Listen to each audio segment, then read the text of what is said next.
représentant spécial par intérim du secrétaire général en Haïti, M. Nigel Fisher, a présenté ce mercredi devant le Conseil de sécurité le plan de consolidation 2013-2016 de la mission des Nations Unies pour la stabilisation en Haïti MINUSTAH, dont il est aussi le chef par intérim. M. Fisher présentait au Conseil le rapport du secrétaire général sur la MINUSTAH et les 25 délégations qui ont participé au débat de ce mercredi ont soutenu l'idée de recentrer l'aide qu'a apportée la MINUSTAH à la police nationale haïtienne dans l'exécution de ses tâches essentielles, ainsi qu'à la mise en place des institutions responsables du processus électoral, de la promotion de l'état de droit, de la protection des droits de l'homme et de l'établissement de la pratique des normes de bonne gouvernance. Le plan de consolidation de la MINUSTAH pour la période 2013-2016 a été discuté et approuvé par le gouvernement d'Haïti, a indiqué M. Fisher. Ce plan fixe les objectifs à atteindre au cours des 3 prochaines années dans 4 domaines d'action principaux de la mission. Ces domaines d'action sont le développement accéléré de la police nationale haïtienne, le développement de la commission électorale permanente, le renforcement de l'état de droit et du respect des droits de l'homme, ainsi que l'appui à la réforme de la gouvernance au niveau national et local. Le juge instructeur en charge de l'enquête sur la mort du policier Walkie Calixte, assassiné par balle le 17 avril 2012 à Martissan, a rendu son ordonnance. Le juge instructeur a adressé une correspondance au président de la Chambre des députés dans laquelle il a demandé à l'Assemblée des parlementaires de mettre à la disposition de la justice les députés Rodriguez Séjour et Mzou-Naya Bélange Jean-Baptiste qui seraient, selon lui, impliqués dans la mort de l'agent de la PNH. Le juge Jean-Wilner Morin, dans son ordonnance, demande au Parlement de procéder à la levée de l'immunité de 2 de leurs collègues dans le cadre de l'enquête sur l'assassinat du policier. Il a également fait savoir qu'il détient des preuves de l'implication des parlementaires dans le crime. Notons que la Chambre basse n'a pas encore réagi officiellement suite à cette correspondance. Le ministre chargé des relations avec le Parlement, Ralph Teano, confirme une décision du Conseil des ministres restreignant l'accès des ministères aux députés. Il assure que la disposition vise à permettre aux ministres de s'acquitter de leurs tâches dans la sérénité. La décision permettra au gouvernement d'améliorer son efficacité, explique-t-il. Selon la circulaire du 15 mars du secrétariat général de la primature, tout projet et demande d'emploi soumis par les parlementaires aux ministres, secrétaires d'État, coordonnateurs et directeurs d'organismes publics doit être acheminé au bureau du ministre chargé des relations avec le Parlement.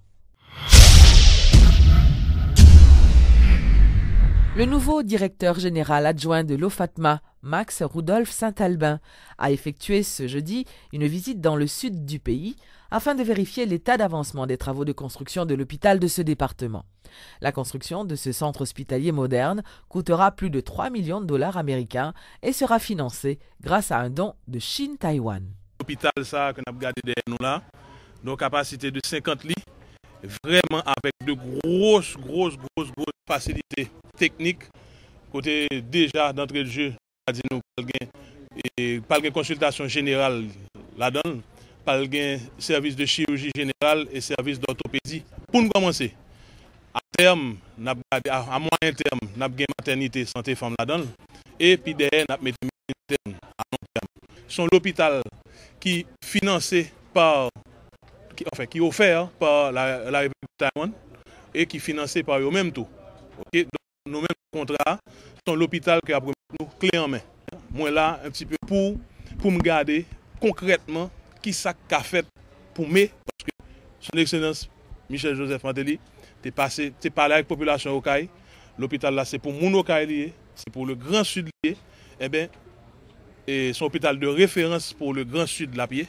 Eh bien, nous venons regarder qui possibilité et nous venons chita là avec firme de construction pour nous dire que nous t'arrêtons officiellement pendant nous a profité de pendant nous là pendant la présence là médias pour nous dire que nous t'arrêtons dans la mesure du possible nous t'arrêtons que yo prend les moyens qu'il faut pour l'hôpital là a commencé à fonctionner en mai 2013 là.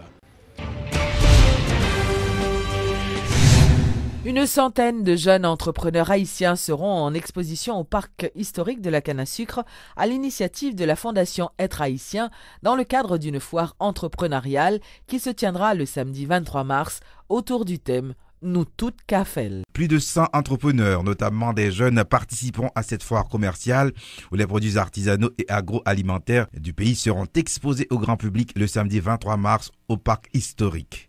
Une initiative de la Fondation Être Haïtien qui donnera la possibilité aux jeunes de faire montre de ce dont ils sont capables en matière de créativité et de création.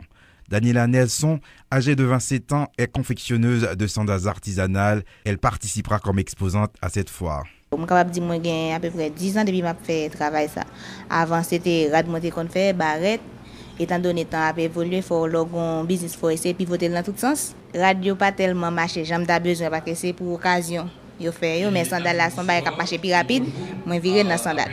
Cette grande exposition commerciale dénommée Nous toutes Kafel sera un espace d'échange et d'amusement, précise Mathias Pierre, le président de Gamma et de la Fondation Être Haïtien. Nous toutes Kafel, ça veut dire que l'expérience entrepreneuriale, la question entrepreneuriale, c'est un bagage qui est très pratique, ou pas besoin d'une université, ou pas besoin d'un diplôme, ou pas besoin d'un quel que soit le niveau qu'on y est dans la société, ou une façon qu'on a fait l'entrepreneuriat et qu'on a réussi dans l'entrepreneuriat.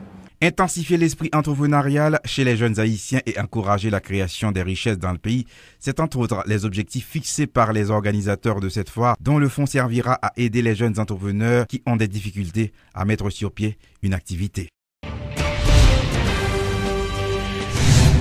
Inauguration ce mardi à la périphérie de Port-au-Prince d'une école de musique baptisée l'école musique Neumou Jean-Baptiste. Cet établissement contribuera à réduire la délinquance juvénile dans le quartier de Martissan, a fait savoir Charles Jean-Jacques, ministre des Affaires sociales. Selon lui, l'une des priorités de son ministère est d'améliorer les conditions de vie des habitants vivant dans ce quartier.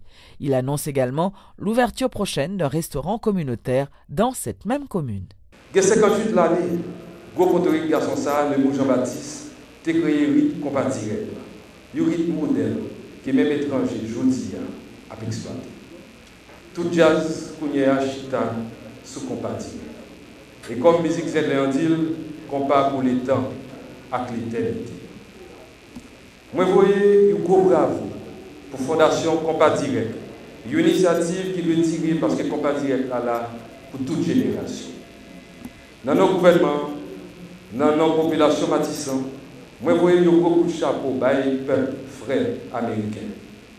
Remerciement par USAID qui peut écouler pour faciliter la réalisation du projet. Je souhaite l'école de Jean-Baptiste là, toujours qu'elle est faible.